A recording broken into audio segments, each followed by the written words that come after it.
La vie telle une rive, un bateau submergé au plus profond des océans. Souffle, respire, vis. Ce sont les mots que dicte le silence quand le temps donne l'impression d'être arrêté et qu'on réalise une peine, une souffrance. C'est le début d'un sentiment qui peut durer aussi longtemps que le battement d'un papillon.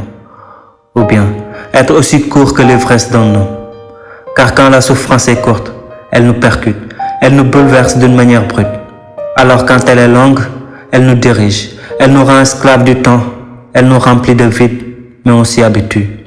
Souffrance et peine, joie et angoisse, richesse et pauvreté, juste succès et échec, naître, grandir et mourir.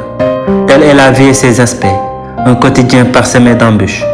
La réalité telle qu'on la voit est un mal dissimulé par des actes, réalisés uniquement par appât du gain. Rien ne se donne, tout se mérite. La valeur de ton succès se mesure à la hauteur de tes sacrifices. On se vante d'être mauvais, c'est devenu une qualité. Vivre et ne jamais penser mourir. Trahir et espérer n'être jamais déçu. C'est la phobie de l'être dans toute sa splendeur. Je porte dans ce recueil les voix qui se tuent, qui souffrent en silence, qui murmurent leurs peines sans être entendues. C'est autant plus vrai que faux. Je t'aime, mais n'est-ce pas ce juste mot pour te garder plus près de moi? Un mot qu'on se dit sans en percevoir le véritable sens. Des sentiments faussés dénués d'intérêt. L'humain se confronte à sa véritable nature, celle d'être mauvais. Les cercles politiques se déchirent, les familles se détruisent, les jeunes défient la mer et les vagues. Donner son corps, donner son âme, tout cela au profit de l'argent. Beaucoup de textes qui parlent intensément et touchent certains points sensibles, des points que l'on va enterrer pour garder une entente cordiale. Ce qui rend le livre plus excitant, c'est de parler sans se retenir, d'énoncer sans pointer du doigt. Nindi, l'enfant talibé, accusera son père d'être lâche. C'est beau de courir la nuit au chevet de sa femme, comme un lion affamé pour satisfaire ses fantasmes. Et lorsque l'arbre porte ses fruits, les responsabilités se fuient. Pourquoi m'as-tu abandonné, père? Sais-tu combien de fois j'ai eu mal?